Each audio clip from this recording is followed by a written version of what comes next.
Dia berhenti di dunia. Lah nyawa ini kembali ke akhirat. Nyawa ini kenal Allah. Raga ini tidak kenal sama sekali. Tidak kenal. Ini sudah mau sholat aja raganya ini tidak mau. Nah ini terus piye menungso itu harus pulang. Nyawane pulang, raganya tidak pulang. Raganya kembali ke situ. Raga ini sama sekali tidak kenal Allah. Sementara nyawa ini bekalnya Allah. Lah manusia sama padi itu kan sama. Padi itu nanti cuma ngantarkan beras. Debok itu ngantarkan pisang. Lah raga ini ngantarkan nyawa. Baik buruknya beras tergantung baik buruknya padi. Baik buruknya pisang tergantung baik buruknya debok. Nah baik buruknya nyawa ya tergantung baik buruknya raga. Nah nanti kan terus panen. Begitu panen, ya padi diambil Pak Tani, pisang diambil Pak Tani lah. Nyawa manusia diambil sama malaikat Israel bawa kembali kepada Allah. Pohon padinya dibuang, deboknya dibuang, raganya dibuang. Assalamualaikum warahmatullahi wabarakatuh.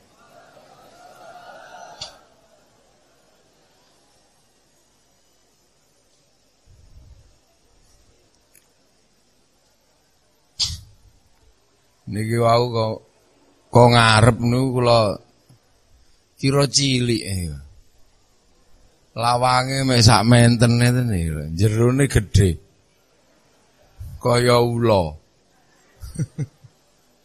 Lha nggih. Ngajenge ne kaya sak napa sak pintu gerbang tok. Jerone sak menten. Bismillahirrahmanirrahim. Bismillah, alhamdulillah, wassalatu wassalamu ala rasulillah Sayyidina Muhammad ibn Abdillah wa ala alihi wa ashabihi wa azwajihi wa dhurriyyatihi wa ahli baitihi wa man tabi'ahum bi ihsan ila yaumil qiyamah. Para alim, para ulama, para kiai, sedaya pengurus yayasan napa niki? Yayasan Ma'arif Yai Hashim Latif, insyaallah nggih. Tentara niki.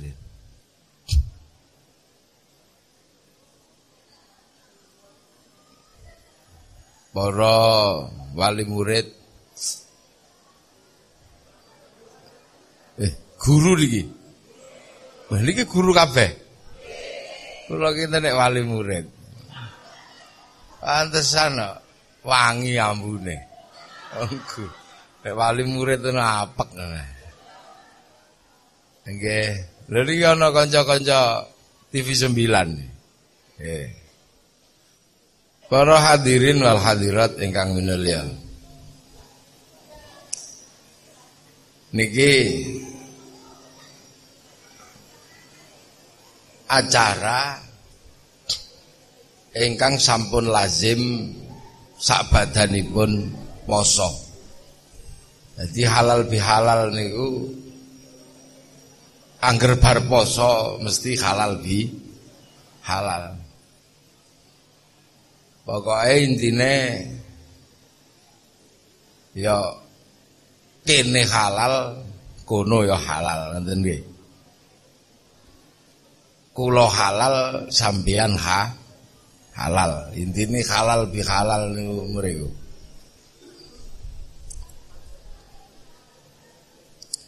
Lah supaya wong niku saged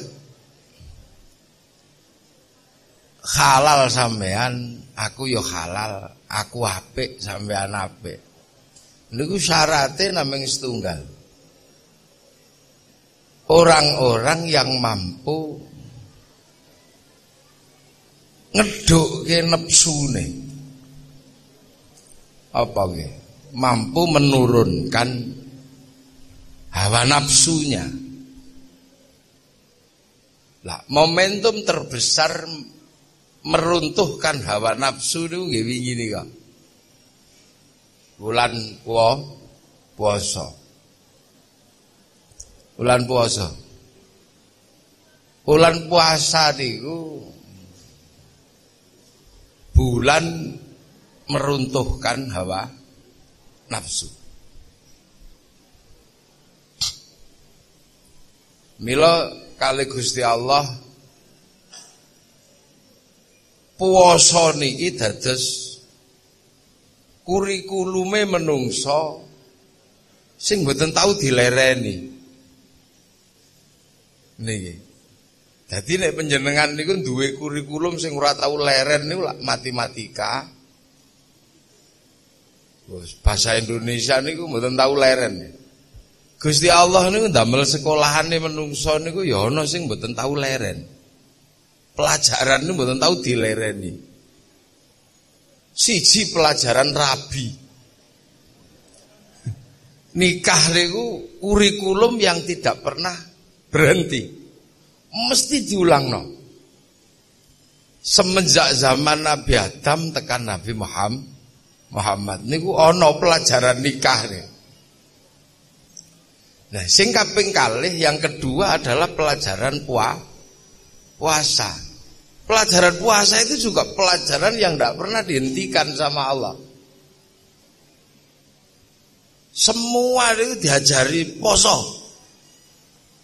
Nabi Adam diajari puasa. Dikenal dengan puasa Ayyamul Bid sama Ayyamus Sud. Hari terang, hari gelap.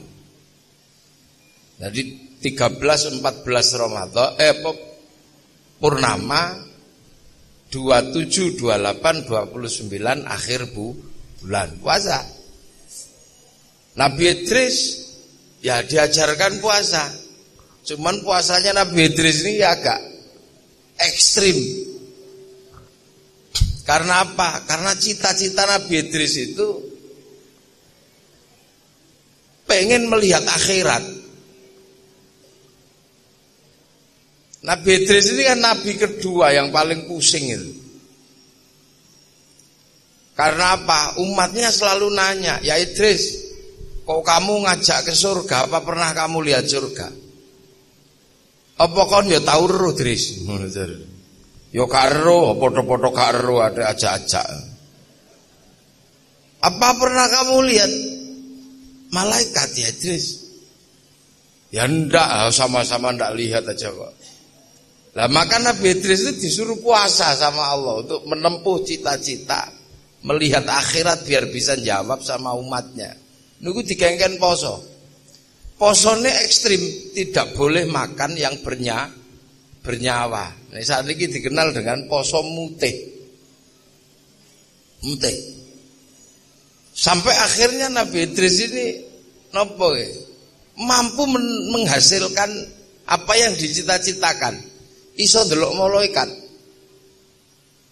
Nah, malaikat yang begitu banyak yang menarik perhatian Nabi Idris itu malaikat matahari.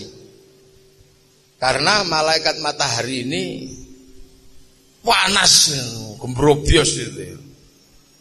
Nah, Nabi Idris langsung berdoa, ya Allah kasihan malaikat matahari ini, ya Allah. Tolong bikin dia enggak terlalu panas atau hilang panasnya. Seketika celing gitu. Malaikat matahari enggak panas. Karena enggak panas malaikat matahari terus takon teng Allah, ya Allah kok enggak panas? Oh didongakno Nabi ku Idris. Kapan-kapan kula asal cuti mboten ya Allah. Lu kok cuti? Ya saya tak terima kasih sama Idris. Ya kono. Turun menemui Nabi Idris, malaikat matahari nemuin Nabi Idris. Ya Idris, apa? Terima kasih kamu telah mendoakan saya sehingga matahari ini tidak lagi panas. Ya enggak apa-apa sama-sama. Loh kok kamu turun ini gimana Mas? Loh kenapa? Loh sampean kan penjaga matahari, nek matahari ini gelundung gimana? Enggak wong, itu teman saya masih banyak. Saya kan koordinatornya. Oh ya sudah. Lu berarti nih sampean koordinator itu malaikat yang banyak itu ada. Ada. Malaikat itu banyak sekali. Oh berarti cerita tentang malaikat itu yang paling galak katanya bernama Israel itu ada. Oh ada itu temanku itu. Kerasnya luar biasa. Lah kenapa Mas? Enggak, saya itu pengen kenalan gitu. Boleh enggak? Ya boleh. Itu temanku kok, nanti tak SMS-kan ya. Kenapa sih? Saya biar bisa cerita sama umat saya, karena umat saya ini ngeyelnya luar biasa, selalu nanya mati apa itu lah. Ya sudah, besok tak SMS-kan janjian ya. Akhirnya janjian. Malaikat Israel turun. Begitu malaikat Israel turun, Nabi Idris takut. Saking takutnya sampai ngepir gitu. Kata malaikat matahari, ya Israel, jangan galak-galak gitulah. Dia temanku, berubahlah kamu jadi manusia. Akhirnya celing jadi manusia biasa. Ada apa kamu? Enggak, saya pengen ya Israel, pengen merasakan dicabut nyawanya itu gimana sih? Biar saya bisa cerita sama umat saya. Aku iso cerita. Ya sekarang turun. Dicabut selama 10 menit, kembalikan lagi. Hidup lagi, begitu hidup Nabi Idris nanya, loh katanya sakit kok enggak? Ya enggak, wong kamu temennya temanku, aku ya enggak enak. Ya sudah. Ya sudah kalau gitu. Terus apa lagi? Ini kan mati, hidup lagi saya. Kalau yang mati terus kemana? Ya tergantung. Kalau baik tak kasih temanku namanya Mak Ridwan. Kalau nakal ya tak kasih temanku namanya Malik. Kalau saya nengok ke sana boleh, ya boleh. Wong itu juga temanku, nanti tak SMS-kan lah. Tengok neraka. Nah, begitu habis lihat neraka lah masuk surga lah. Karena masuk surga akhirnya, ternyata ini tuh kampung halaman yang ditanya sama umatku ini. Dengan puasa ternyata sampai juga aku ke sini. Ya Idris, udah selesai, jam besoknya pulang. Enggak, aku di sini aja enak ternyata. Orang di sini kampung asliku makan nggak pakai nanem. Jadi pengen istri juga nggak perlu pacaran, nggak perlu apa, baru batin udah datang nggak pakai baju, enak di sini. Dah di sini aja. Loh, syaratnya di sini itu udah mati. Oh sudah, kemarin sampean tanya sama Israel. Ya itu sudah 10 menit tapi terbalikin lagi loh kan sudah. Harus lewat neraka. Oh ya sudah. Sudah kemarin semua. Oh ya sudah kalau gitu. Nah itulah. Ini kan kayak cerita dongeng ini kan. Saya dulu juga nganggapnya ini dongeng. Tapi ternyata dalam Al-Quran ada satu yang memang orang harus mencari cerita ini. Apa? Ahlul kitab di dalam Al-Quran itu kan 3. Yahudi, Nasrani, sama Sobi'in. Nah Yahudi diceritakan umatnya Nabi Musa, Nasrani umatnya Nabi Isa. Lah Sobi'in itu siapa kan gak diceritakan. Ternyata Sobi'in itu umatnya Nabi Idris ini, yang kehilangan nabinya kesingsal teng langit itu. Maka kemudian gak mau ikut nabi siapapun ini. Orang Sobi'in ini selalu nunggu Nabi Idris. Nah sekarang ada di perbatasan Iran sama Irak, dikenal dengan nama Sobi'ah Manda Iyun. Ibadahnya sehari ngadep ke timur itu. Nah yang malam ibadahnya agak berat, karena syariatnya sehari mesti ngawini bojone sedina ping 100. Lho kok Bu? Lho sampeyan aja mbayangno sing iso ming singa itu. Panganane daging. Wong kene panganane terong ya sebulan sekali. Lah itu puasa. Nabi Nuh nanam pohon suruh puasa. Termasuk Nabi Dawud suruh puasa. Nabi Musa suruh puasa, Nabi Aisyah puasa sampai teng zaman Nabi Muhammad. Maka kama kutiba 'alal ladzina min qablikum. Dan puasa ini jadi puasa semua orang akhirnya. Agama-agama besar ini semuanya punya ajaran puasa. Agama Zoroaster, agama kuno itu juga ajarannya puasa. Tuhannya dua orang Zoroaster itu, Tuhan terang sama Tuhan gelap. Tuhan terang namanya Ahriman, Tuhan gelap namanya Ahura Mazda. Itu juga disuruh puasa. Nah, dua Tuhan ini suka kelahi. Makanya kalau Tuhan Ahriman itu kalah terjadi gerhana matahari, Tuhan Ahura Mazda kalah terjadi gerhana bulan. Nah, itu juga puasa. Orang Majusi puasa penyembah api itu. Kalau apinya mati, puasa orang Majusi. Api alam kok mati ya puasa. Api di dalam rumah kok mati ya puasa. Ini orang Majusi. Cuman agama Majusi ini punah. Punah karena apa? Raja Majusi yang terakhir yang namanya Rustum ini masuk Islam. Besanan sama Sayyidina Ali dapat menantu Sayyidina Husain. Maka terus orang Majusi berhenti menyembah api. Tapi orang Majusi ini karena kalau nyembah api itu apinya ditaruh di bangunan tinggi, diukir namanya Manaro. Maka ketika masuk Islam, apinya dihilangkan, Manaronya ditaruh depan masjid. Akhirnya masjidnya orang Islam di Persia punya Manaro. Semua orang lihat Manaro kok bagus, akhirnya semua berlomba-lomba bikin Manaro. Sampai di Sidoarjo namanya Menoro itu. Jadi tidak semuanya kok terus kemudian itu dari Arab tuh bukan. Manaro itu dari Persia. Kalau Kubah itu dari Romawi, karena masjid Romawi tidak mungkin menggunakan cara kayak masjid Arab. Masjid Arab itu bolong tidak apa-apa, wong tidak pernah hujan, jarang-jarang hujannya. Lah masjid Eropa apa meneh masjid mriki kok ora ana tutupe, bosok kabeh kayune. Maka menggunakan sistem kubah seperti ini nih. Ini kalau di Arab nggak butuh kayak begini. Nah, karena di sini butuh kanopi gede ini. Orang Hindu ya disuruh puasa, namanya upawasa. Nggak makan, nggak minum, nggak menyentuh istri. Maka ketika Islam datang kok punya pelajaran nggak makan, nggak minum, nggak menyentuh istri, kok kayak upawasa. Maka Syahrul Siyam dikenal dengan bulan puasa. Dan itu dari dulu begitu. Orang Buddha puasa. Kalau pengen mendapatkan kesempurnaan 8 jalan menuju nirwana, puasa di bawah pohon bodhi dan nggak pakai baju, cuman pakai kain selempang, nggak pakai celana. Orang Yahudi puasa, Yom Kippur puasa.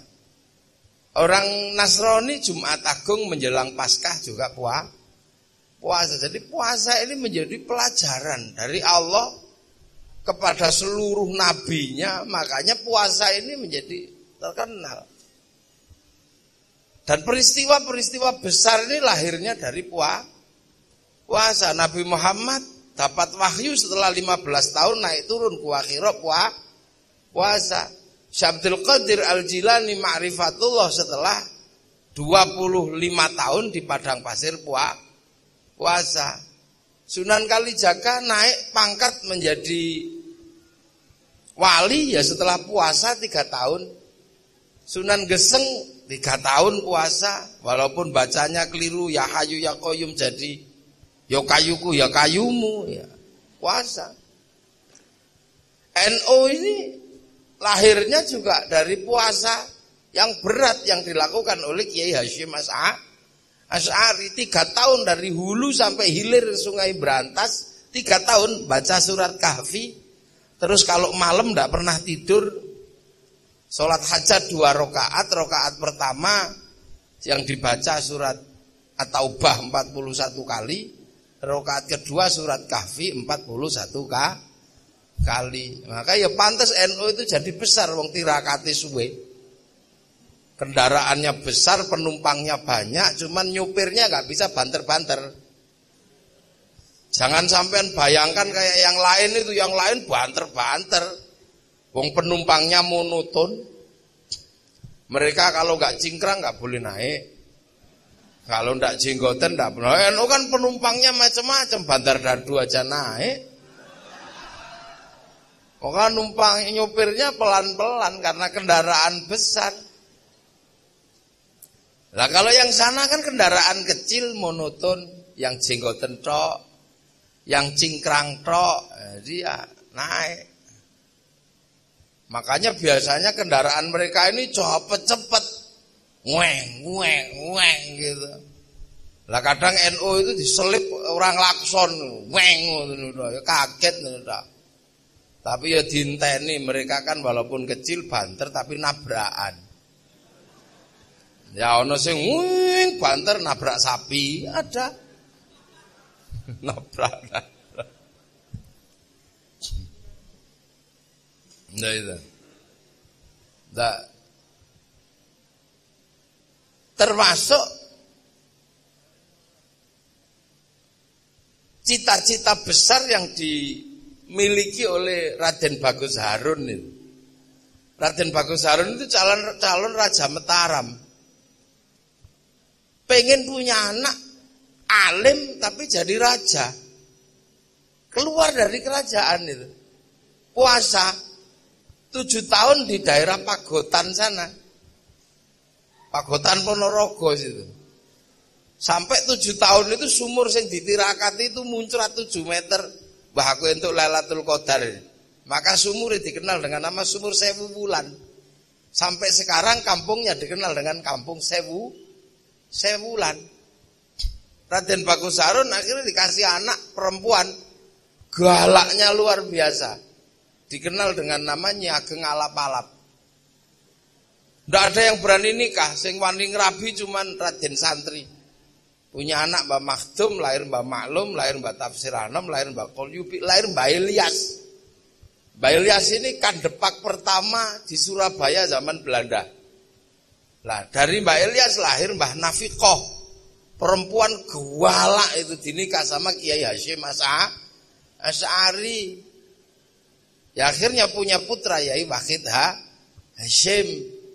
Yai Wahid Hasyim menikah dengan Nyai Solikah binti Bisri Sansuri, keluar anak Abdurrahman Wahid atau Gusdur. Bener-bener lahir ulama, jadi umarok, jadi presiden walaupun 2 tahun. Dulu puasa 7 tahun dulu. Pak Harto itu punya ibu namanya Sukirah.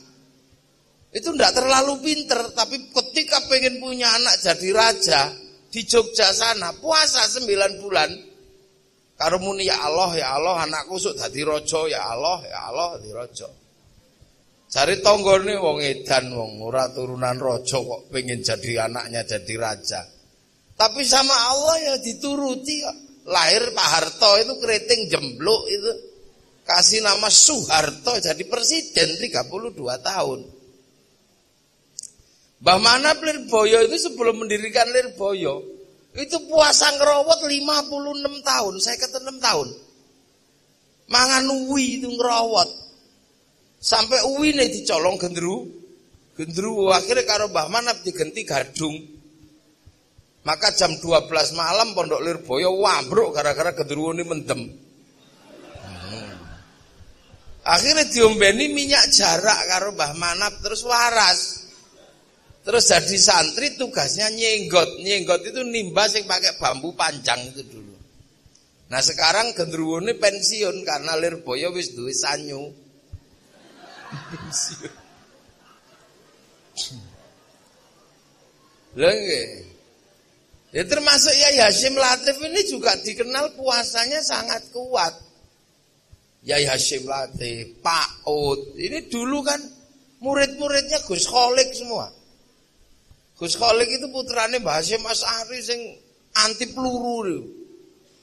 Sing trompahe nomor 52 niku. Saking besarnya, bapaknya Gus Kakam gitu. Itu semua santri mesti ngongkon poso. Makanya hebat semua santri apa Buireng itu zaman segitu. Loh, makanya dulu orang tua kita ini tidak terlalu pinter, tapi posone yo kuat. Bisane cuman Bismillahirrahmanirrahim, tapi rajin puasa, sakit gigi diidoni ngono yo waras. Nah saiki wong turah-turu Bismillahirrahmanirrahim yo basin tok. Makanya sekarang nggak ada orang kuat. Dulu singo no karo menungso takut. Singo teko no menungso, ngono singone lari. Lah saiki menungso begitu denger puasa takut. Sama melinjo aja takut. Tuh melinjo, gak melinjo. Ndak. Kenapa? Samurat aku. Ketemu sate takut apa takut. Jadi puasa ini kurikulum dasar. Kurikulum apa sih sebenarnya? Kalau di Islam kan la'allakum tattaqun. Ini Islam itu kurikulumnya la'allakum tattaqun, supaya kamu jadi orang yang bertakwa. Takwa itu apa sih sebenarnya? Takwa itu adalah kemanapun kita menghadapkan diri, merasa dilihat oleh Allah. Ka'annaka tarahu fa illam takun tarahu fa innahu yaraka. Ya iku takwa. Dadi delok apa ae mromongso karo Gusti Allah. Lah kenapa la'allakum tattaqun kok sekolahnya kok pakai puasa? Lah ini. Karena orang yang berpuasa ini adalah orang yang mengendalikan nafsu dasar menungso. Jadi nafsu dasar manusia, basic insting cara cah sekolah gitu. Basic dasarnya manusia itu ya mulut ini, yang dari mulut ini sama bawahnya pusar itu. Orang kalau sudah urusan mulut apa saja bisa dilakukan. Orang korupsi, orang apa dasarnya kan memang mulut. Dan orang bangkrut juga karena apa? Karena ini basic insting. Basic dasarnya manusia itu orang lambe. Sehat ya perkara lambe, loro ya perkara lambe. Makan pil ya masuknya lewat mulut. Makan nasi ya lewat mulut, ngomong ya lewat mulut, I love you ya lewat mulut. Lewat ini semua. Nah, ini basic dasarnya manusia. Nah, basic dasar manusia yang mulut sama ini memang paling berat. Karena apa? Karena ini dunia. Mulut ini itu kan posisinya ada di tubuh, ada di dalam raga. Lah raga ini kan dunia. Kalau guru biologi kan biasa menjelaskan nutfah. Nutfahnya manusia itu kan nutfah dunia. Kita makan, keluar ada yang tadi ada yang tadi umbel, ada yang tadi keringet. Lah, zat hidup yang ada dalam makanan itu namanya nutfah. Nutfah inilah dari idza arada syai'an ayyaqula lahu kun fayakun, itu nutfah. Zat hidup itu yang oleh orang Eropa kemudian menghasilkan yang disebut animisme, dinamisme. Itu sebenarnya karena orang Eropa tidak bisa paham apa to zat hidup itu, dia nggak ngerti. Maka kemudian semua benda kok dianggap bernyawa ya dianggap baik, terus animisme, dinamisme. Nah, nutfah-nutfah yang ada dalam makanan ini kemudian disatukan oleh sebuah sistem tubuh menghasilkan yang namanya nutfah yang disimpan di dalam sulbi atau sperma. Lah sperma ini kemudian yang dijadikan untuk mengkonstruksi tempatnya manusia. Kalau yang ini kan cuman tubuhnya aja. Ini kan bukan manusia. Manusianya kan ada di dalam sini. Kalau ini kan casingnya. Ini kan casing buatan lokal ini. Makanya kalau dibuat di Sidoarjo ya kecil-kecil pesek-pesek begini, wong casing. Kalau dibuat di Arab ya cantik, ganteng gitu, rambutnya keriting. Kalau yang dibuat casingnya di Eropa ya tinggi besar, rambutnya merah lah. Kalau dibuat di Afrika ya ireng gosong kayak gitu. Kalau casingnya dibuat di Cina ya tembem-tembem sipit. Nah ini kan casing lokal, makan, jadi nutfah, terus jadi segumpal darah, terus segumpal daging. Nah kalau sudah jadi segumpal daging, baru nyawa ini diturunkan. Lah nyawa itu ditanya, apa pertanyaan Allah? Alastu birabbikum? Kamu lupa gak nanti kalau aku itu Tuhanmu? Nyawa itu jawab, qalu bala syahidna. Ya Allah, aku akan jadi saksi, engkaulah Allah. Lah ini, maka nyawa itu disebut kullu mauludin yuladu alal fitrah. Karena sudah pernah bersaksi, maka fanfukhur ruh, ditiup ruhani itu ke dalam daging. Lah akhirnya dagingnya hidup terus jadi manusia. Makanya daging ini ya terus dikasih otot, dikasih tulang, kasih kulit, ditubuhi rambut, terus keluar 9 bulan. Nah ketika keluar ya tergantung yang nyitak. Kalau yang bikin pesek ya keluarnya pesek. Kalau yang bikin mancung keluarnya mancung lah. Kalau yang bikin cantik ya keluarnya cantik. Nah kalau yang bikin kok cantik ganteng ya keluarnya kayak ini. Nah yang dunia ini casingnya ini karena dunia ya kecenderungannya dunia iki wis donya tok nek bungkus ini. Tangannya Pak Guru ini sama, tangannya Kiai sama, wong tangan ini dunia kok. Tangannya wong lanang itu setiap perlu bokong mesti ya pengen jawil. Pasti wong ini dunia kok. Guru-guru YPM hati-hati sampean yang perempuan tangannya pengen gini aja. Sama, ibu-ibu juga sama tangannya pengen dunia pengen digelangi, pengen demok pipi halus, semua sama. Wong ini dunia, yang bedakan itu cuman remnya tok. Nah ada yang remnya cakram, kayak Kiai ini remnya cakram. Begitu nih di rem set itu mandek. Nah kalau rem sini kan ada yang tromol, duk gitu. Loh maka jangan heran wong ini dunia kok. Makanya kalau dengar azan Allahu Akbar, tek itu nyawa ini ya pengen kembali kepada Allah. Wong besok tahu kok nyawa itu pulang. Tapi casingnya ya ndak mau. Bokong ini dunia ya duduk dulu. Bahkan sampai di dalam masjid pun masih ndak mau kalau casing ini. Ininya pengen Allahu Akbar. Ini sudah ini wajah tu wajihiyah, sudah pengen khusyuk. Paling ya 5 menit itu tidak ada, 1 menit lah.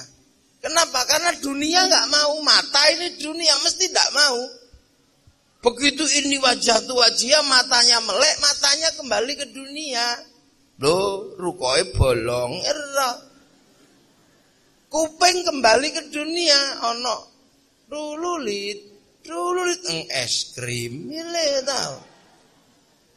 Bahkan sampai dengar orang imam baca Quran enggak mau. Bismillahirrahmanirrahim. Wadduha wal laili idza saja. Lama ini, suwe.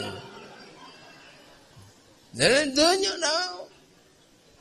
Lu sampean bisa bayangkan kalau raganya manusia.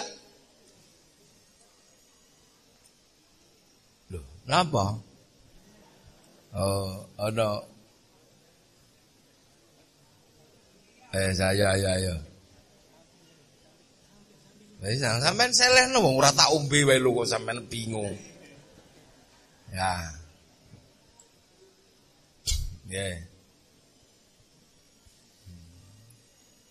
Wong nek nyeluk kula awan ini aman, rasa dikei mangan wis aman wae.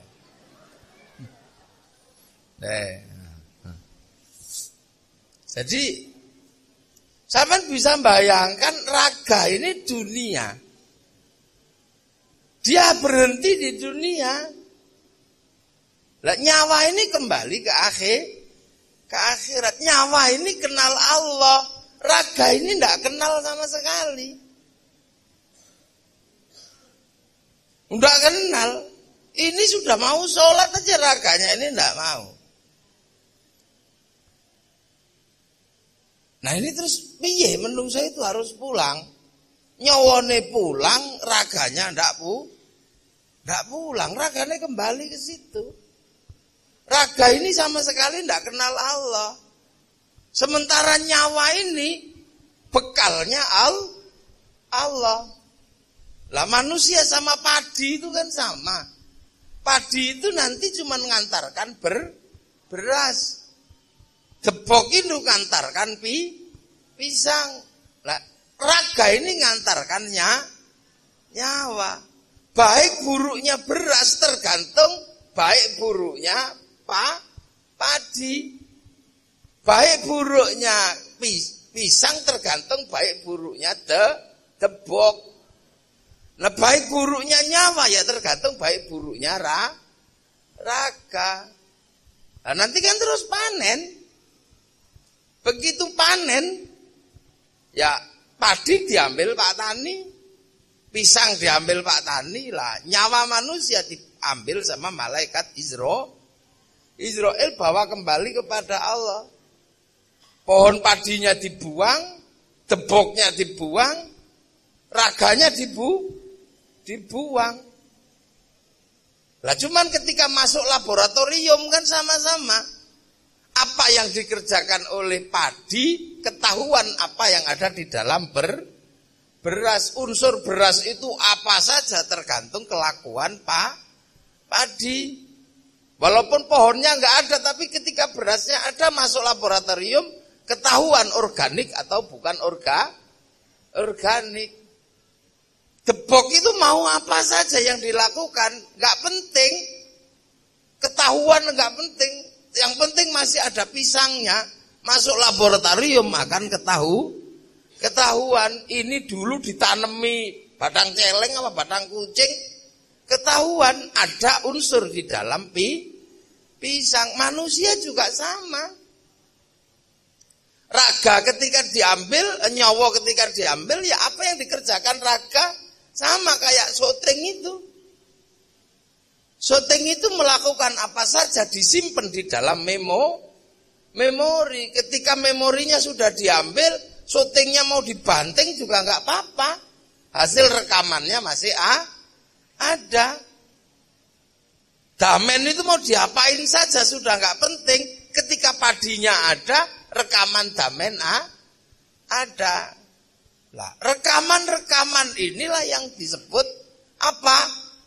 Simpanan mithqala dzarratin khairan yara, mithqala dzarratin syarran yara. Lah ngerekam apa sekarang tubuh kita ini? Bekal ini cuman Allah. Tapi tangan kalau nafsunya gede, makanannya enggak nafsu dunianya enggak diturunkan, ya tangan enggak bisa kasih bekal Allah. Mata ini kalau nafsunya orang gede ya tidak bisa ngelihat Allah. Orang nafsunya besar itu masih emosian, nafsunya belum turun. Lihat istri gemuk ya langsung sahrini. Tapi kalau orang nafsunya sudah kendor, dunianya ini, raganya ini nafsunya sudah kendor. Lihat istri gemuk, alhamdulillah dari perutnya yang gendut lahir 10 anakku. Keranjang juga kalau diisi berkali-kali juga blenduk. Telinga kalau nafsunya udah kendo enak. Apa? Dengar suami ngorok, gitu alhamdulillah. Akhirnya yang direkam sini, alhamdulillah. Lalu orang nafsunya tinggi, masih emosian gitu. Dengar istri ngorok, suami ngorok, oh radio bejat. Ini yang masuk sini radio bejat. Makanya orang kalau disuruh puasa itu kan cuma disuruh menahan hawa nafsu ben turun. Makanya kalau guru-guru fikih itu lihat ayam naik masjid itu yang pertama keluar, alhamdulillah, karena nafsunya sudah turun. Kenapa kok alhamdulillah? Ya ayam naik masjid itu pun juga kita bisa melihat Allah, keindahannya ada di atas ayam naik masjid. Kenapa? Dengan ayam naik masjid, apalagi kalau melek di situ, ilmu fikih yang sampean ajarkan begitu lama bisa dipraktekkan. Toharoh ngresihi telek. Lah kalau nggak ada ayam naik masjid, terus cara prakteknya bagaimana? Wong guru fikih itu haram bawa telek ke atas masjid. Lu sederhana, orang kalau udah nafsunya udah turun itu enak. Lah itu makanya nafsu yang paling dasar ini. Lah orang kalau sudah orang yang puasanya kuat, apa-apa sih yang susah? Kendo semua. Bisa lihat Allah semua. Makanya orang kalau lagi latihan pengendalian hawa nafsu, itu hati-hati betul. Orang kalau lagi melakukan tirakat itu, hati-hati betul. Dua keinginan apa gitu dipikir. Pengen bebek itu misalnya, bebek goreng gitu. Dipikir. Apalagi kalau sudah berhari-hari pengen kok gak ada barangnya. Tambah wedi. Ancaman terbesar adalah ketika orang punya keinginan yang akhirnya keinginan itu gak terwujud. Pengen bebek goreng, cari kemana-mana ndak ada karena lebaran ya. Warung masih tutup, cari ke situ nggak ada, situ nggak ada, situ nggak ada. Tahu-tahu kita main ke rumah kepala sekolah, ada bebek goreng, wah ini cocok ya. Akhirnya dimakan, bus, enak, halal, dimanggake. Tapi orang yang lagi latihan hawa nafsu mikir. Karena berhari-hari mikir bebek goreng itu pasti membuat bebek goreng itu enaknya luar biasa. Lah nek bebek goreng itu sudah sangat nikmat karena nafsu keinginan itu, setelah keturutan ya sudah. Terus main ke guru yang satunya, monggo Pak bebek goreng. Ampun lah pun. Monggo. Sudah tidak terlalu pengen bebek goreng, akhirnya begitu makan enak nggone Pak kepala sekolah. Begitu sampean bilang enak nggone Pak kepala sekolah, sampean rusuh karo Gusti Allah. Kenapa? Wong hari ini didumi sing itu kok masih ndak terima, bayangno sing wingi. Lha iki jenenge la in syakartum la azidannakum wa la in kafartum inna adzabi lasyadid, lembut. Lha wong nek nafsune kenduk, langsung hidup ya enak. Nah itu pelajaran dasar mengendalikan hawa nafsu. Ya nek menungso itu nafsunya udah tinggi, ya punah manusia itu. Wong tidak bisa terima kok apapun salah, apapun keliru. Nggak bisa. Makanya orang ini diulang puasa ini minimal mengendalikan hawa nafsu. Maka puasa itu paling dasar, yang penting gak makan, gak minum, dan gak itu mengendalikan hawa nafsu. Makanya orang puasa itu enak, ada puasa dasar, ada puasa rodok naik, ada naik lagi. Kalau kita ini ya puasa paling dasar lah, yang penting gak makan, gak minum, dan gak itu aja. Makanya model kayak kita ini kalau gak tahan dengan es degan ya boleh. Kumur-kumur es degan kalau bulan puasa boleh. Ya ndak apa-apa, yang penting ora dilek ngono mawon. Lho puasa itu kumur-kumur kan boleh, kumur-kumur air degan boleh. Pengen seprit kumur-kumur seprit boleh. Nggak apa-apa, yang penting tidak masuk ke belakang kintil-kintil ini. Rokok boleh, yang penting nggak masuk ke belakang ini, nggak boleh. Makanya ngicipi makanan boleh, sikatan boleh, karena puasa itu batas mulut itu kan kintil-kintil itu apa sih? Ya intil-intil sini ini, apa? Gulu mencing apa itu? Lah ini. Lah makanya pelajaran ini diberikan terus ben menungso itu nafsune itu turun. Maka sampean harus mengambil kelas apa, monggo. Kalau kelas gak makan, gak minum, gak menyentuh istri, ya itu kelas TK kan gitu. Kalau naik dikit, ya seluruh tubuhnya berpuasa ini SMP, kelas khawas ini. Jadi tangannya puasa, telinganya puasa, kakinya puasa. Lah akhirnya semua kalau sudah dipuasai enak, pecak telek gitu. Alhamdulillah ya Allah, alhamdulillah ijik maneh, wudu maneh, ngentedut, alhamdulillah iso wudu maneh. Wudu juga ganjaran. Apa saja pokoknya kalau sudah nafsunya turun, apa saja bekalnya Allah. Sendal hilang, masya Allah. Akhirnya yang kesini Allah. Rekaman besok itu Allah. Nek nafsunya dhuwur sendal hilang ya wedhus gitu. Akhirnya nanti di hadapan Allah ada rekamannya. Loh kok ada wedhusnya?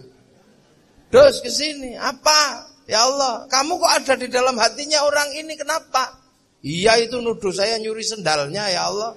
Saya tidak terima dia masuk surga. Wong dia juga tahu gak ada wedhus sok nyolong sendal itu tidak ada. Loh memang cuman gitu aja. Bledek dor subhanallah. Nah Allah jadi sing direkam sini itu besok meng Allah tok. Itu syaratnya nafsu tuh turun. Nah, itu saja. Itu basic dasar manusia. Nah, itu sekolah menjadi orang yang bertakwa. Iki sekolah gitu. Tapi wisudanya ada di mana? Ternyata wisudanya tidak berada di puasa. Pemberian titelnya itu tidak di puasa. Pemberian titelnya ada di ya ayuhan nas inna khalaqnakum min dzakari wa untha wa ja'alnakum syu'uban wa qabaila lita'arafu. Inna akramakum indallahi atqakum. Jadi kita baru dikasih predikat muttaqin itu adalah ketika kita mampu apa? Mampu memahami penciptaan Allah dari laki-laki terhadap perempuan kemudian jadi bangsa dan suku. Jadi Allah menciptakan laki-laki dan perempuan. Ini butuh orang untuk mengendalikan nafsunya agar paham. Loh kalau orang nafsunya tinggi gitu gak ngerti bedanya laki-laki dan perempuan. Nah kalau gak ngerti bedanya laki-laki dan perempuan pasti ribut.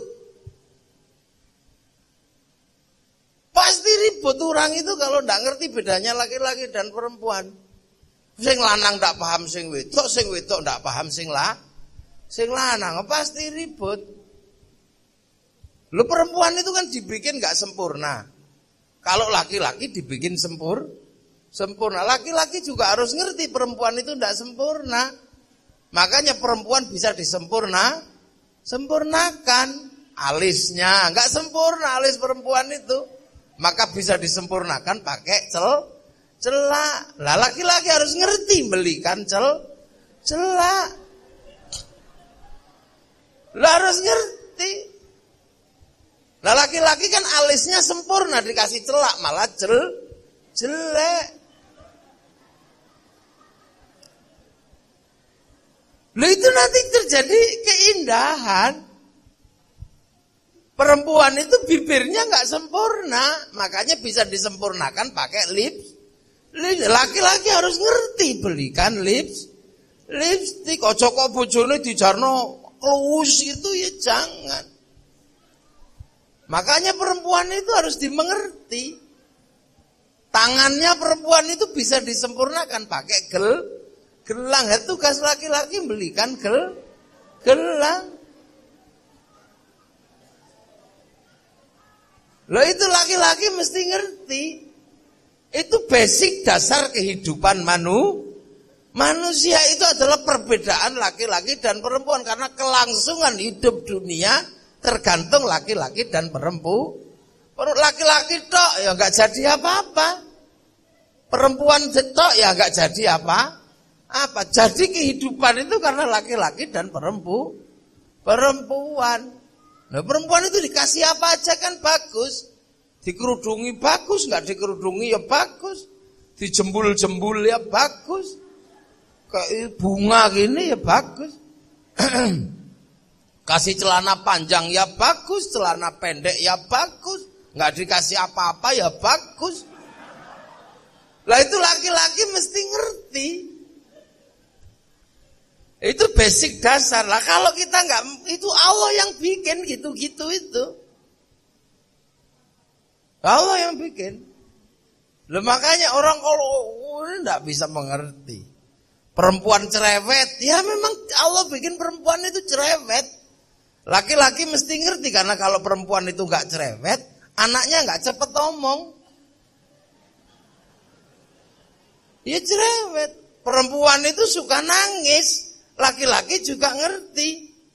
Karena hanya dengan perempuan itu menangis kita bisa memanjakan Perempuan nek nangis kan iso dilus-elus. Sampeyan seneng dhe bojo kok satpam, ngono ya ora seneng. Maka perempuan itu kalau suka menangis ya sampeyan harus tahu. Kalau perempuan nanya uang gitu ya sampeyan laki-laki mesti ngerti, Pak uangnya mana? Laki-laki enggak usah marah. Kenapa? Karena kalau perempuan udah nggak pernah nanya uang sama suaminya nggak pulang-pulang. Duit entek ning dalan nggo ngopi sak koncone, wong lanang kok. Utawa nggo ngopekno sing liyane kan ya iso. Ya tak kok. Lha sama, itu harus dimengerti. Lah, perempuan juga harus ngerti laki-laki itu biarkan dia ngerokok sama ngopi, karena kalau enggak ngerokok enggak ngopi ngantukan. Nah kalau ngantuk ya ora nyambut gawe. Laki-laki itu ya gitu itu bentuknya. Kalau mumet ya mesti enggak di rumah. Mesti ngudut ngerokok di perapatan biasa.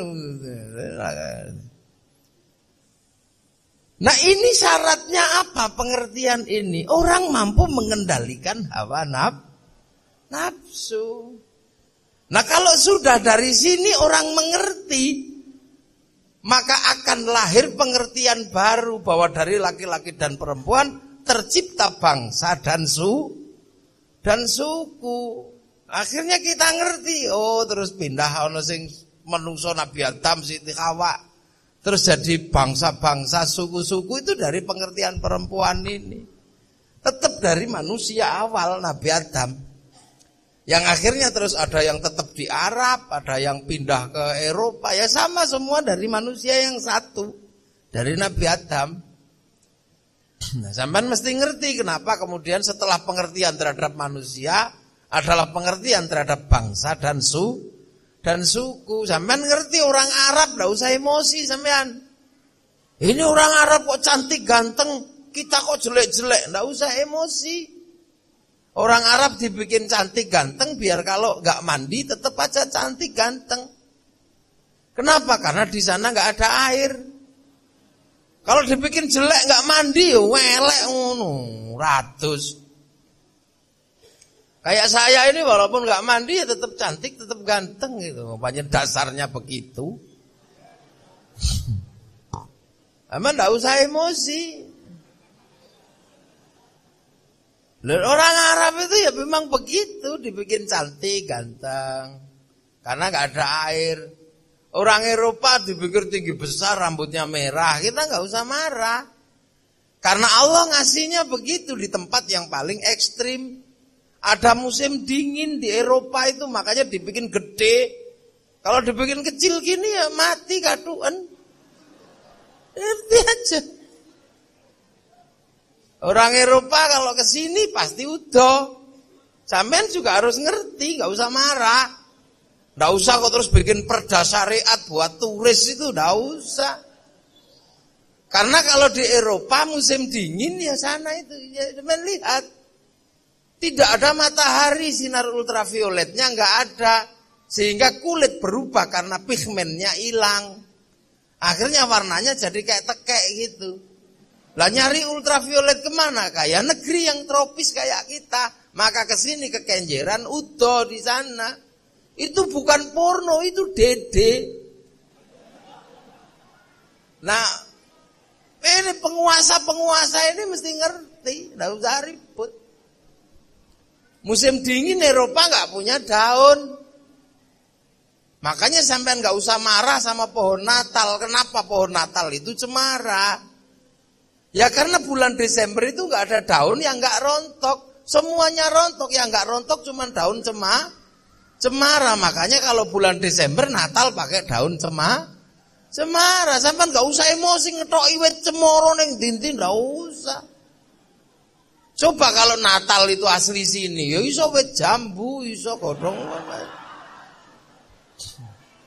Lah ini kalau orang itu emosinya tinggi, nggak lihat itu ketentuan Allah, emosi kita.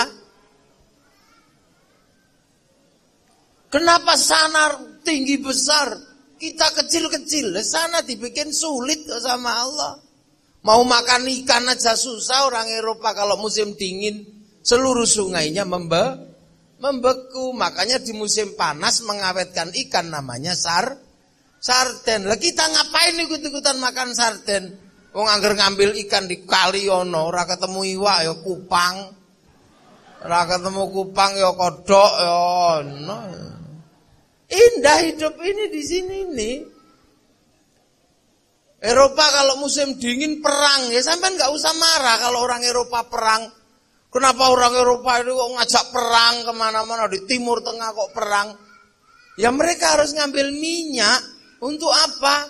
Menghidupkan turbin listriknya di musim dingin dan di musim panas. Musim dingin kok listriknya mati ya bongkok orang Eropa. Musim panas nggak punya pendingin, mati mereka. Lah di sini nggak pernah panas, nggak pernah dingin. Maka di sini biasa aja, teknologinya nggak AC, tapi sarung sama kebut. Nah kalau panas dikit ya kebut-kebut, kademen sarungan, kemulan itu aja. Nggak usah ribet. Makanya SMK ini kalau ada SMK ya nggak usah ngoyo-ngoyo gitu loh. Biasa aja jadi orang Indonesia. Gak usah terus bayangno pengen tinju kaya wong Eropa, ini tetap kalah sampean. Sampean segini ya, kalau sampean ini nyunduk ngono ya cepat. Maka kayak sepak bola gitu ya, itu memang olahraganya orang Eropa. Itu orang Eropa sana yang tinggi-tinggi. Indonesia mau digalakkan kayak apa, tetap kalah sama orang Inggris. Nah sana gede-gede kayak gitu, kalah. Makanya olahraga basket, nggak usah lah terus SMK sini bikin olahraga basket, nunggu apa? Kalah sama orang NBA, kalah. Makanya orang Thailand pinter menawarkan organisasi yang khas mereka punya, sepak takraw. Ya seluruh dunia mana bisa mengalahkan takrownya Thailand? Wong aslinya dari Thailand. Kita kan juga punya nekeran, itu kan punya. Duh ini basic ini kita mesti pahami. Ya kita dikasih Indonesia ya sudah, Allah ngasih kita kecil-kecil, pesek-pesek, enggak apa-apa. Orang Afrika kenapa dibikin hitam gagah gitu? Ya enggak usah sampean terus emosi lihat orang Eropa. Oh loh, Allah nitipkan singa itu di Afrika sana kok. Kalau dibikin putih dikejar singa ya kelihatan. Lah kalau dibikin hitam gitu mak telesep itu sudah enggak kelihatan.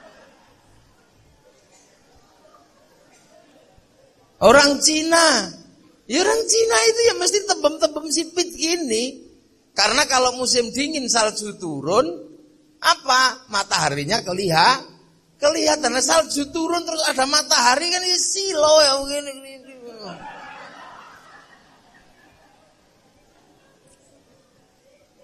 Nah ini dunia Allah yang kasih, nggak usah emosi sampean. Lah kenapa kita dibikin kecil-kecil begini? Ya Allah tahulah.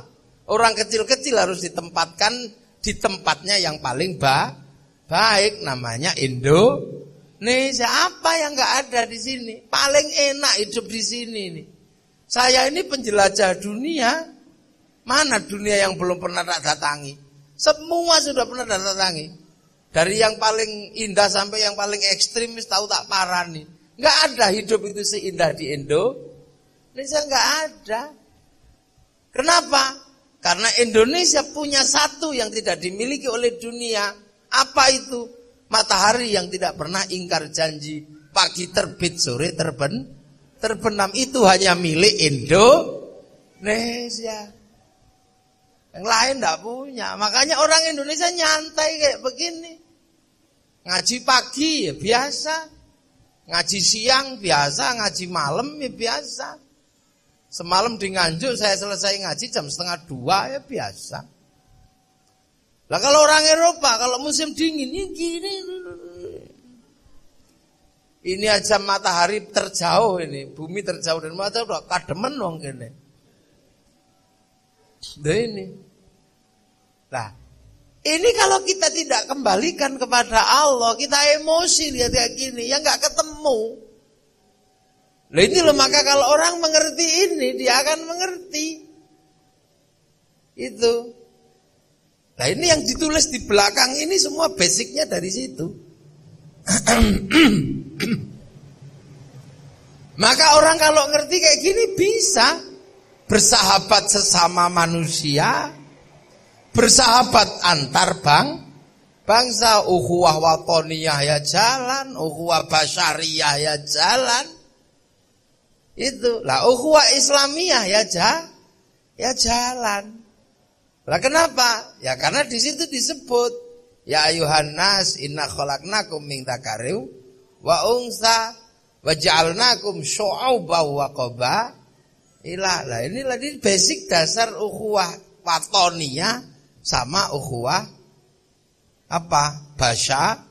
Basyariyah. Ukhuwah basyariyah itu ya laki-laki dan perempuan itu. Berasal dari itu semua. Kemudian jadi bangsa-bangsa. Lah inilah ukhuwah watoniyah. Lah terus kita dapat Islam. Lah inilah ukhuwah Islamiyah.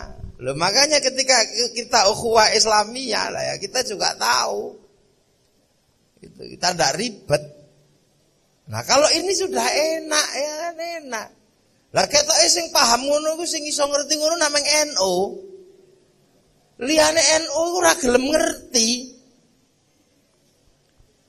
Nggak mau tahu liyane NU itu. Bahwa manusia itu memang dibikin berbeda-beda. Bahkan terhadap Islam aja mereka nggak mau tahu. Ono gawe Islam Nusantara ono ributnya luar biasa.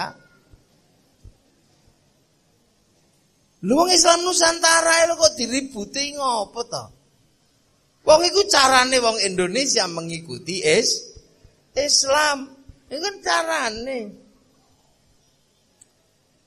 Loh, Islam itu ya di Indonesia ya coraknya Indonesia. Islam itu kan syahadat, sholat, zakat, puasa, haji. Loh itu Islam lah. Tapi carane wong Indonesia kan siji. Syahadate anak seni ingsun. Allah ilaha yen ta ora ana pangeran kang wajib disembah kelawan hak iku maujud illallah angin Gusti Allah. Lha iki nusantarane. Salat ya sama dari dulu ya begitu. Dari zaman Nabi sampai sekarang salat itu ya 5 waktu. Cuman orang Nusantara punya cara yang agak beda kalau salat. Apa? Cara manggilnya agak beda. Sholat zuhur mestinya 11:30, orang Indonesia manggilnya 11:30. Cuman itu aja bedanya. Lah itulah Nusantaranya. Kenapa dipanggil 11:30? Karena 11:12 masih di sawah, masih di kebun. Cara manggilnya ya beda. Allahu Akbar, Allahu Akbar. Ya biasa. Lah itulah Nusantaranya. Siapa bilang Islam Nusantara itu agama baru? Karena mereka nggak ngerti, pekok aja. Ya kenapa? Ya mereka punya Islam terpadu. Nggak pernah nanya Islam terpadu ini apa? Ada SDIT, Sekolah Dasar Islam Terpadu. Muhammadiyah punya Islam Berkemajuan. Lah NU punya Islam Nusantara aja kok ributnya kayak gitu, ngapain sih? Ya karena mereka takut kalau Islam Nusantara itu mereka gak kebagian. Ya puasa, sholat, ya ditunggu itu Nusantaranya. Hayalah sholat, ini Nusantara. Nanti kiainya nunggu makmumnya biar datang pujian Robbana, ya Robbana. Itulah Indonesia. Nggak datang capek nunggu ya tombo hati. Capek ya tombo hati. Kalau jengkel nggak datang ya baru ngamuk diuruki anjang biasa. Nah itulah Nusantara, nggak usah ribet. Adzan subuh ya, sholatu khairum minan naum. Ya kan di sana, kalau di sini ya jangan gitu. Faktanya ditunjukkan. As-sholatu khairum minan naum.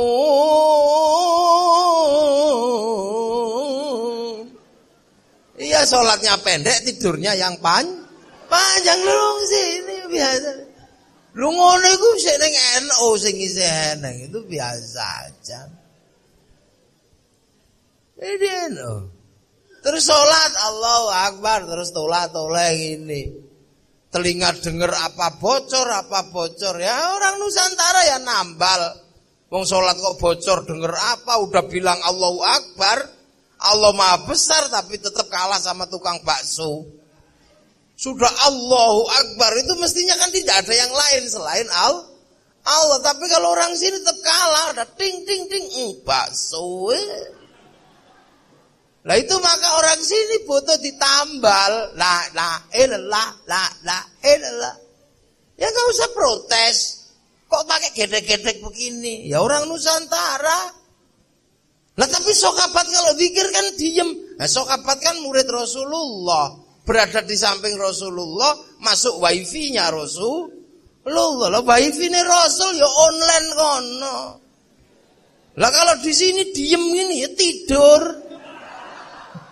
Nah itulah Nusantaranya, enggak usah ribet. Puasa itu ya sama aja wong puasa. Dari dulu puasa begitu. Tapi puasa Nusantara kan punya dalil baru. Naumuso imin ibadah. Tidurnya orang puasa itu ibadah. Maka setiap orang puasa tidur aja sih. Akhirnya kiainya kesepian. Akhirnya pergi ke pasar tuku mercone biasa aja.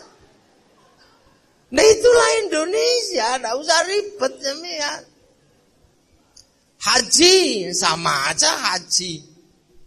Hajinya orang manapun ya ke Mekah, tapi kalau orang sini ya hajinya ke alun-alun dulu alun-alun Sidoarjo pakai kain ihram, labbaik Allahumma hajjan. Ya tapi Ka'bahnya triplek. Nah kalau orang jauh dari Surabaya, nanti perginya diantar pakai bis. Yang pergi haji masuk asrama, nah yang nganter masuk kebun binatang Surabaya kan biasa. Nah, itulah Nusantara, enggak usah ribet.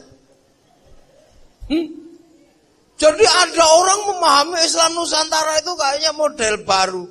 Ya karena mereka enggak punya model. Karena kalau sudah bicara Islam Nusantara, mereka enggak punya model. Wong apa-apa bid'ah, iki bid'ah, apa aja bid'ah. Ibarat orang masak sudah enggak punya bahan, karek balung tok.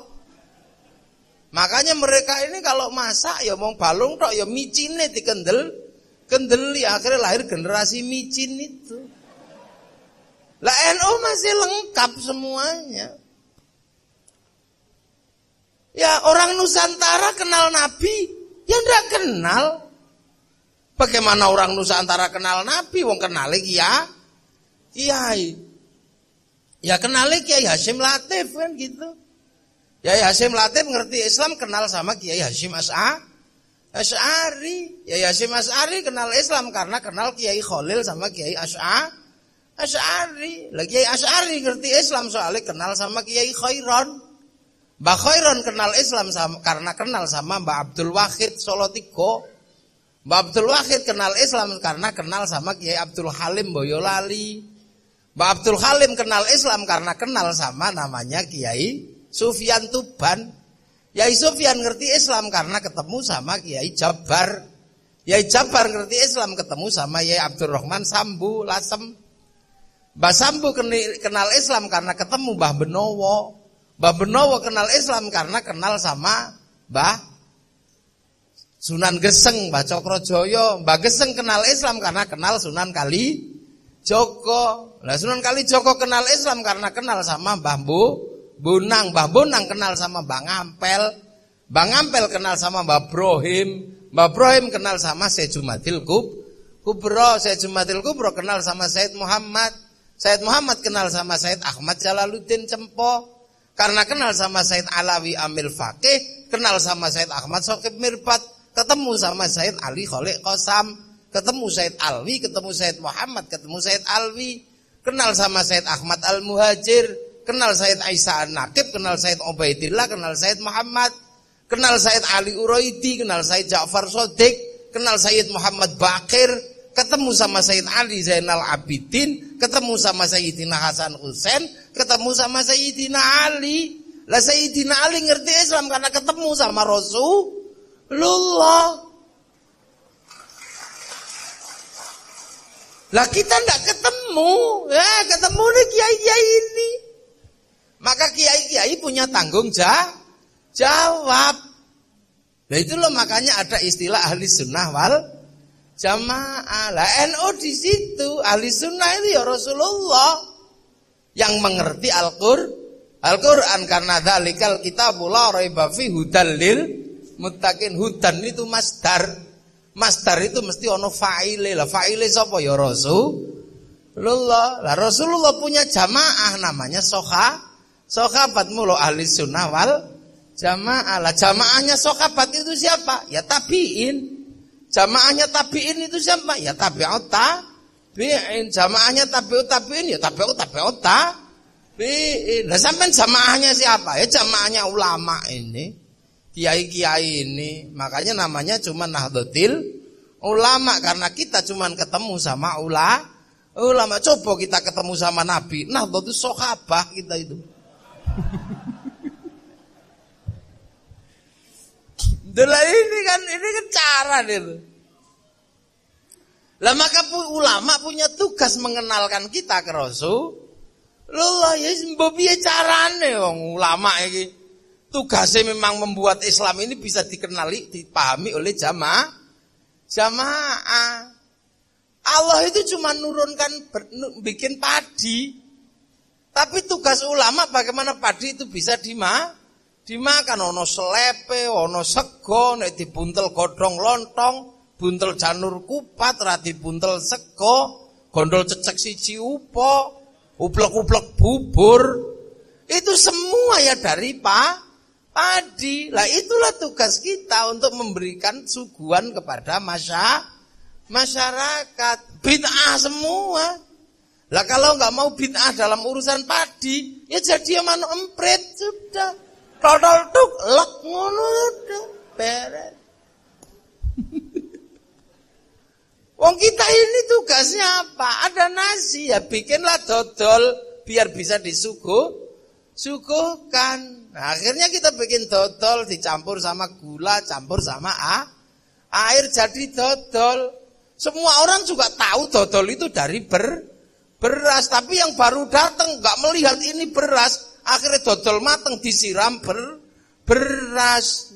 Kak Quran sunnah lah, ya ora iso dipangan.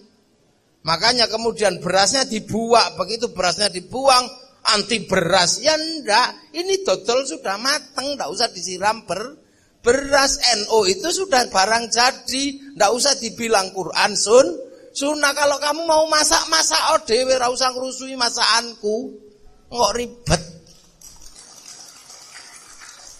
Ada tamu itu ya kasih es teh gitu. Ojo kok dikasih sumur kejelungup. Makanya kalau ada tamu dikasih es teh, kalau tamunya waras ngerti ini air sumur. Nek tamune ra waras ya goleki es teh ning jero sumur. Itu udah tugas ulama dulu gali Quran dan sunnah. Sekarang sudah produk jadi yang bisa dipakai oleh wal jamaah. Ngono wong gek gawe nang gawe dhewe lapor ribut tetekku. Wong iki Mbah Hasyim sing wis mbuwate sudah. Lah maka kemudian yo dikenalkan piye carane wong innallaha malaikatahu yusholluna 'alan nabi ya ayyuhalladzina amanu shollu 'alaihi wa sallimu taslima. Lah yen sholawatan, tapi wong mriki ora kenal nabi ana sing dikenalkan nganggo Kanjeng Nabi Muhammad. Lahir ning Mekah dina Senin 12 Mulud tahun gajah. Kan wong kene enggak usah pusing sampean, enggak usah ribut. Santri dengan gayanya sendiri. Marhaban ya nurul aini, marhaban. Ini santri nom. Santri tuwek ya. Halo ya nabi, salam alaika. Tuwek sing ikut isyari tambah aneh meneh. Tanakal atawa aslam isyari. Ya cara orang mengekspresikan. Ibu-ibu ya Rasulullah salamun alaika. Iki lho Nusantara. Wong Yaman ya assalamu alaika zainal anbiya. Assalamu alaika.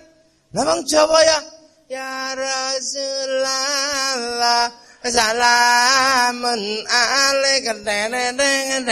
Itulah Nusantara. Sing Jawanan ya Nabi salam alaika. Ya Rasul salam alaika. Habib Syekh ya cara Yaman ya Hanana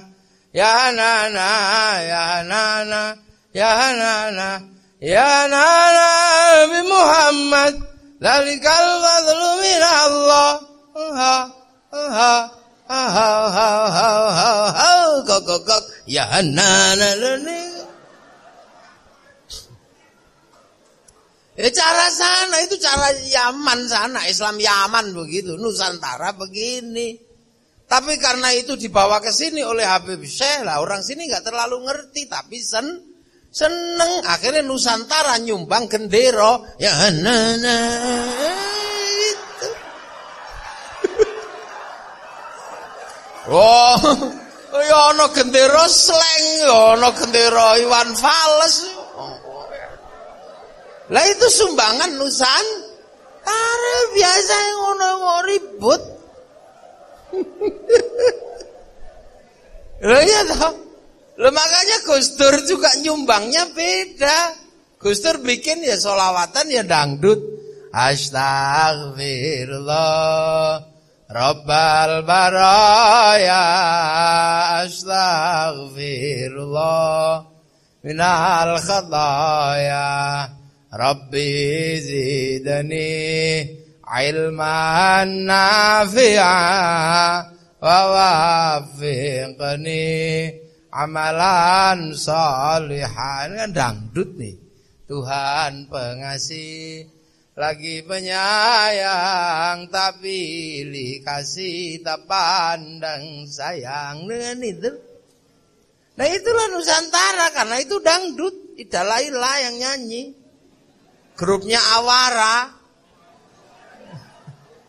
Sing ngarang Ahmadi sama Abdul Qadir, maka lagunya bagus-bagus, wong kiai yang ngarang. Ndak kayak sekarang sing ngarang wong koclo kabeh. Di mana? Di mana? Kemana iki lagu kok takok? Ngampe Ayu Ting Ting iki bojone ilang ora krasa. Terus teko Sidoarjo ana lagu ra ana suarane mung bokong tok. Lagune Inul iya muser. Gitu Japanan mriko nggih. Ini Sidoarjo apa Pasuruan? Oh nggih, sampai kiai sa Indonesia goyang setan, goyang iblis. Sing ndak apa-apa cuman Gus Dur, ndak apa-apa Mbak Inul gitu aja repot. Akhirnya Gus Dur dipisui wong sa Indonesia. Gus Dur sesat ngene. Nggih, terus akhirnya Kiai Fuad Hasyim ngutus kula, Gus gawa Gus Dur ning Buntet, Cirebon. Kita bawa ke sana, diadili di sana sama Kiai. Gus, Anda mengatakan goyang Inul ndak apa-apa bagaimana? Itu penuh sawat, Gus. Nek wis goyangi bokonge ngeplik-plik ngene. Ndak apa-apa bagaimana Gus Dur ini? Gus Dur jawab ya enak, lu sampean lali. Nek aku ora weruh.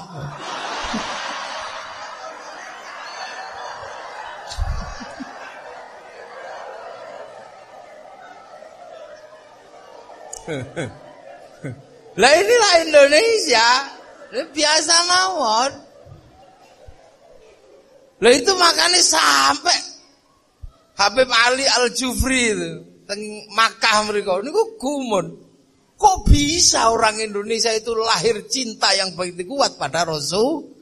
Lah kula le jawab, ono NU aku ya ngono, coba ora eneng NU. Ya bento kabeh wong saiki. Ora melu NU, koclok kabeh zikir meneng ini. Moco. Lah terus sing bodho-bodho lak ndak denger terus nirokne apa? Maca apa, Mbah? Mbah. Bener-bener enak.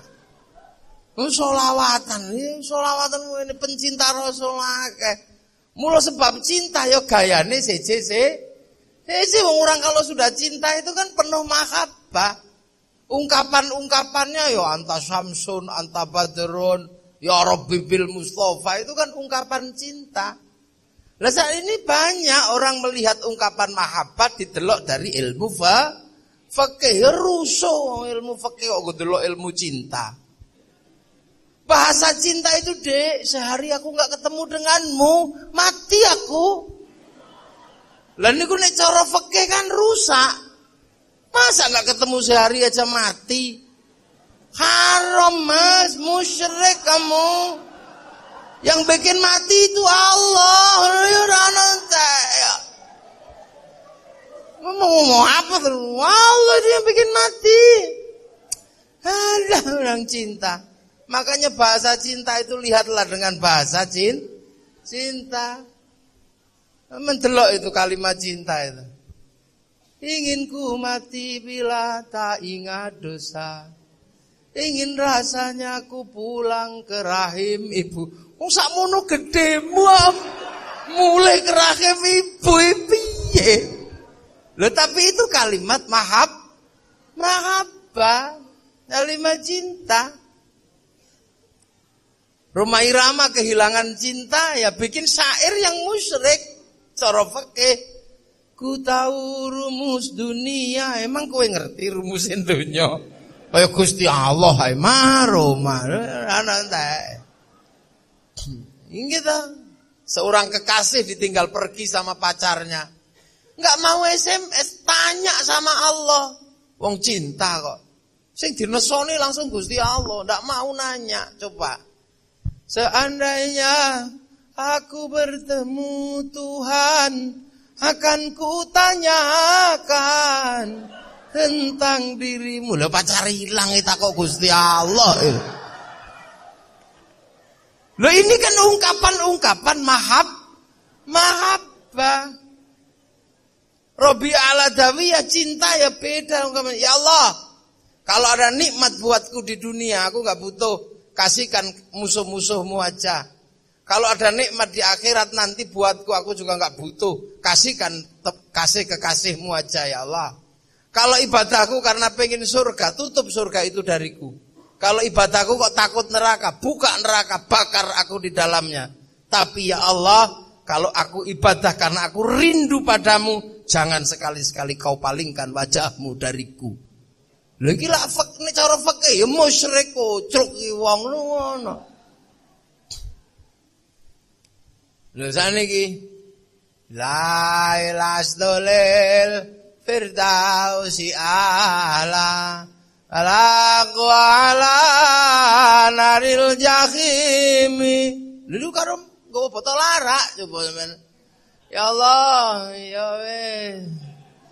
Aku bukan ahli surga ya Allah. Tapi kalau aku kau masukkan neraka, ndak kuat aku ya Allah. Lah iku terus sampean delok teko ilmu fikih, ya kucluk sampean. Makanya banyak orang ikut tanpa cinta. Ono wong nek seneng ya ora mungkin mengatakan Rasulullah orang tuanya masuk neraka. Loh ini loh. Lah itu makanya kalau bahasa cinta itu memang berlebihan begitu. Burung pipit jatuh cinta, ya berlebihan bahasanya. Burung pipit yang kecilnya suka makan padil. Itu pacaran di samping singgasana Nabi Sulaiman. Dia lupa kalau Nabi Sulaiman mengerti bahasa burung. Dia ngerayu pacarnya, "Dempret." Apa Mas Empret? I love you, pret gitu. Yang pret laki-laki marah, "Dempret, aku cinta." Pret. Aku benar-benar cinta. Kalau aku harus membuktikan cintaku padamu dengan meruntuhkan kerajaan Sulaiman ini, akan aku runtuhkan kerajaan ini.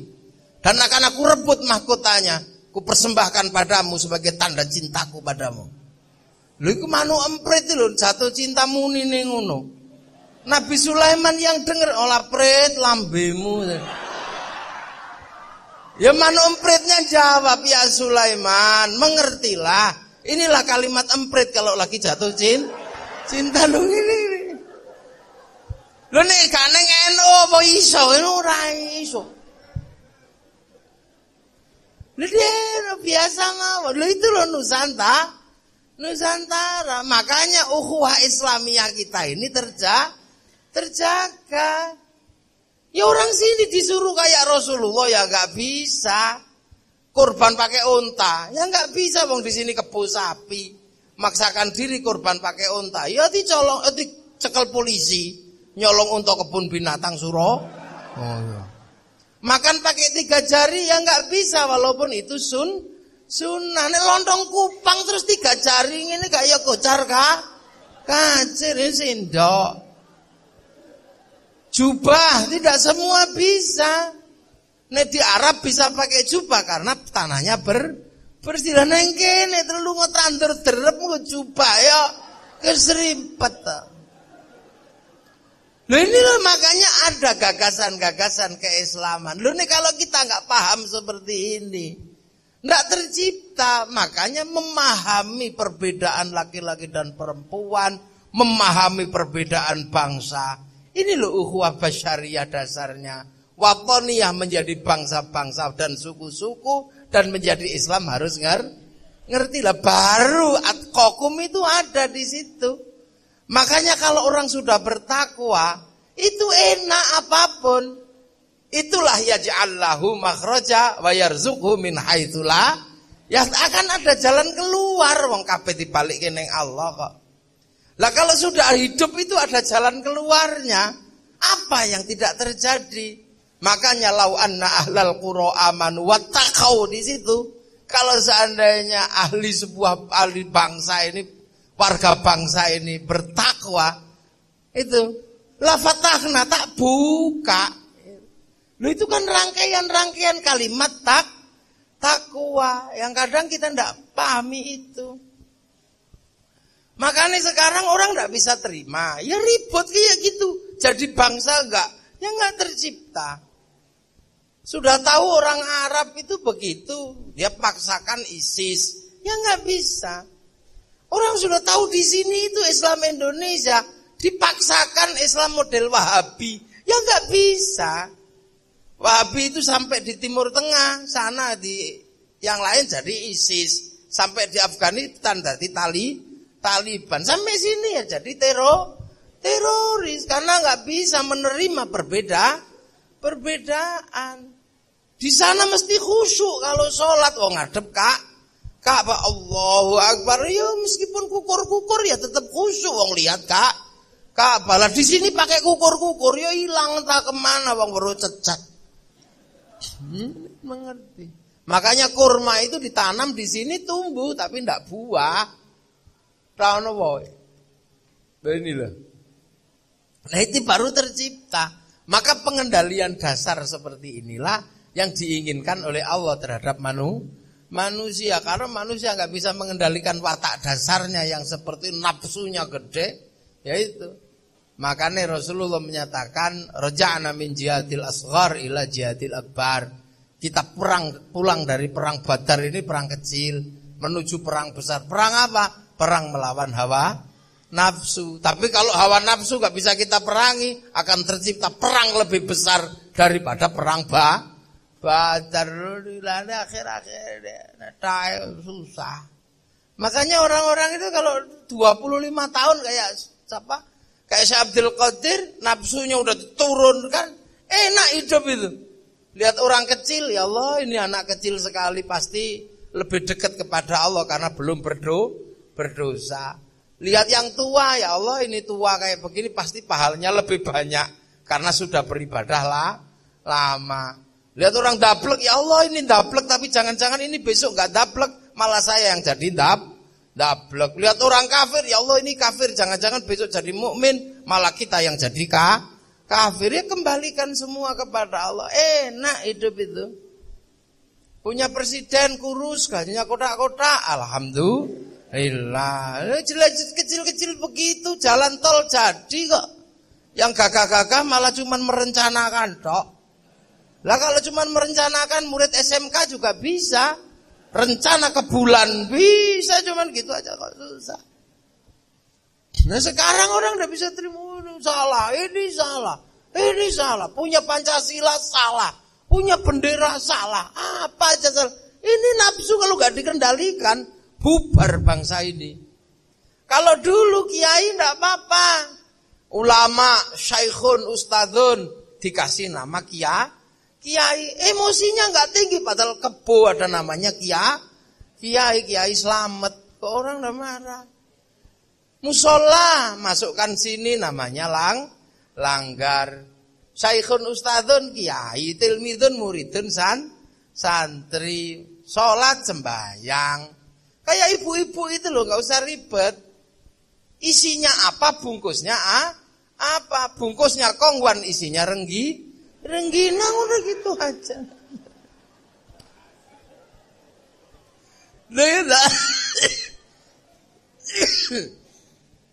Nah itu cara kita ini orang Indonesia.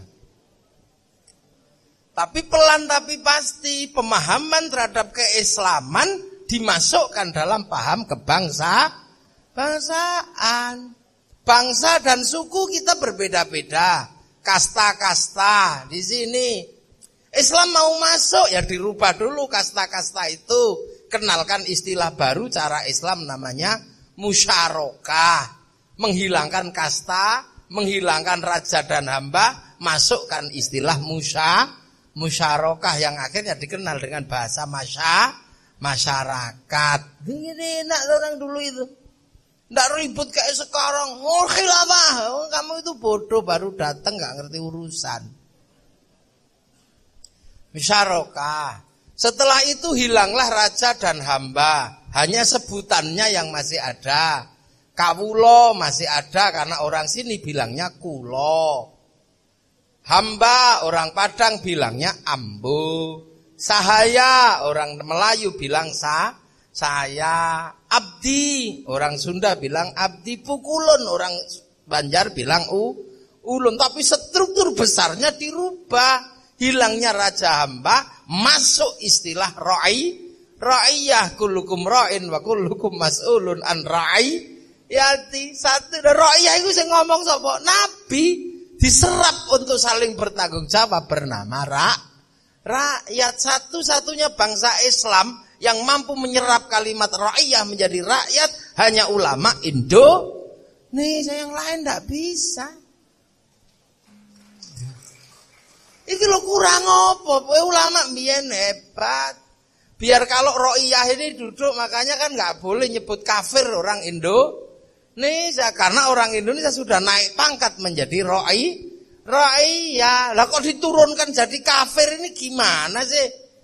Makanya ulama-ulama mana ada bilang kafir itu ya nggak boleh. Wong ini ro'iyah kok, pengikut Rasulullah semua kok saling bertanggung jawab. Lamun kafir itu dhimmi, bukan kafir yang disebut harbi loh, itu mulo kiai inti. Mbak Asnawi Kudus didenda 100 gulden sama Belanda gara-gara bilang kafir. Nggak ada konstitusi yang menyatakan orang Indonesia itu kafir, karena seluruh dari Sabang Merauke itu ro'iyah itu rakyat.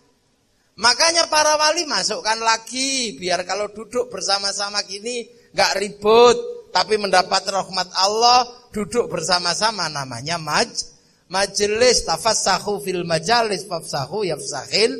Lah kalau omong-omong biar nggak ribut, mendapatkan rahmat Allah, titipkan kalimat musyawarah wasyawirhum fil amri. Loh, nanti kalau sudah ada satu yang diangkat menjadi pemimpin, biar nggak ribut dan kekuasaan menjadi luas seperti kekuasaan Allah, kedudukannya disebut kursi, wasi'a kursiyuhus samawat.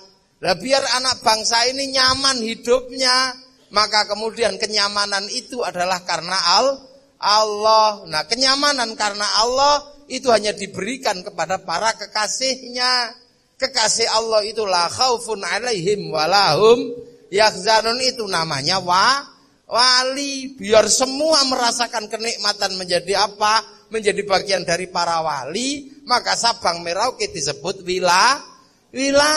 Artinya apa? Daerahnya para wali ini baru orang hebat. Nah kalau sekarang kan ngertinya khilafah jenggoten niyong kusi ujung ngono. Lah ini semua siapa dulu yang bikin? Wali Songo. Tiba-tiba ada yang mengatakan Wali Songo tidak ada. Wali Songo itu fiktif. Jenenge siapa itu? Namanya Zainal Abidin apa siapa itu?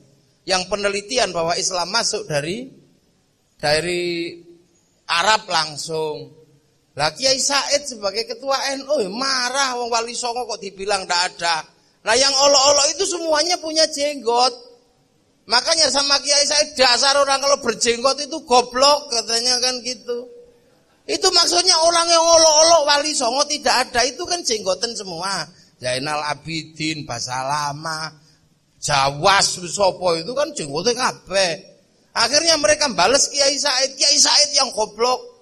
Penerus Wali Songo kok mengatakan orang berjenggot itu goblok, padahal semua Wali Songo berjenggot. Lah katamu kemarin nggak ada, kok sekarang ada dan berjenggot. Nah sudah selesai sebenarnya habis setelah itu. Mengono tapi kan goreng. Karena semua sedang galau lihat NU itu kalau sudah punya, apa sih yang nggak ada? Punya semua. Begitu bikin rumah sakit di Sidoarjo, rumah sakit yang lain sepi. Begitu punya sekolahan gini, yang lain sepi. Kalau punya perguruan tinggi, yang lain sepi. Cuman NU itu belum bikin itu. Tunggu sebentar lagi, kalau NU sudah bikin, selesai kalian. Selesai.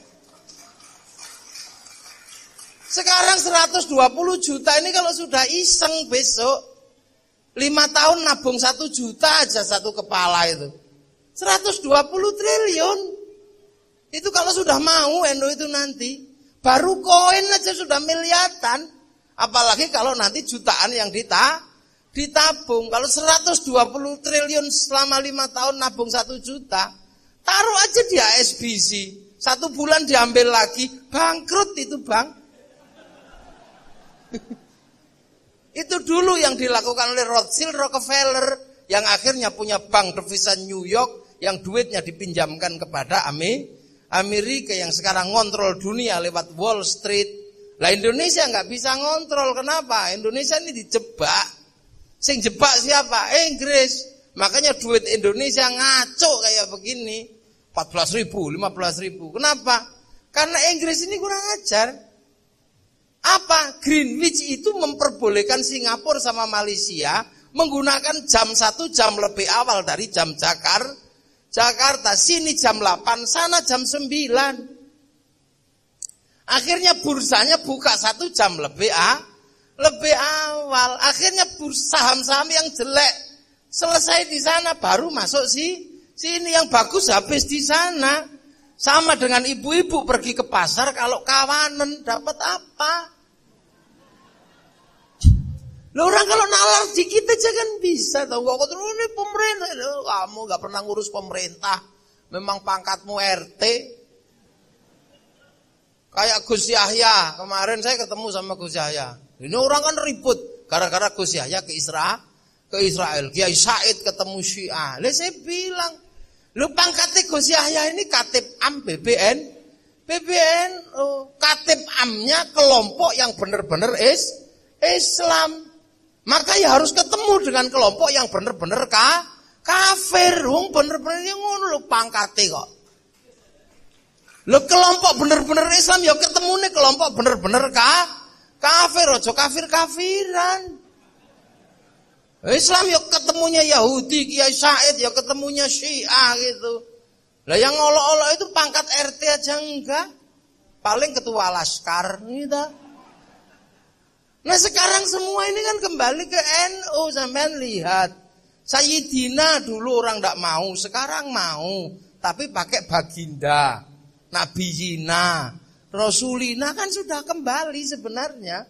Cuman masih berbeda dikit, dulu biru, sekarang hijau, sama kok. Dulu nggak mau tumpeng, nggak mau, sekarang mau tapi nasi kotak. Ingkong nggak mau, tapi suwiwi sekarang mau. Ini kan semuanya sudah mau sekarang. Ilaruhi dulu nggak mau, sekarang semoga arwahnya mau. Ini kan sama aja. Alat musik nggak mau, dulu terbang nggak mau, sekarang mau tapi pakai mulut. Tum ya mau. Suwo nggak mau, sekarang mau tapi pakai ruqyah. Lu gelem kabeh kok, makanya mereka ini sebenarnya sudah kembali, tapi masih malu-malu, mula ngejak-ngejak, mari kembali pada Quran dan Sunnah. Mari kembali, wong kowe tau lunga kok. Lah saya belum pernah kemana-mana kok diminta kembali. Ya kembalilah kamu, memang gitu. Lah ini maka semua kembali menjadi cara-cara ma'arif ini besok. Lah saiki ma'arif lagi gawe SMK apa ya, tunggu 20 tahun lagi. Panen ini besok SMK kayak gini panen. Ya anak-anak TV 9 itu dulu kan ya anak-anak SMK. Terus kuliah, rotok pinter-pinter terus dari TV 9. Nah sekarang yang masih bodoh TV 1.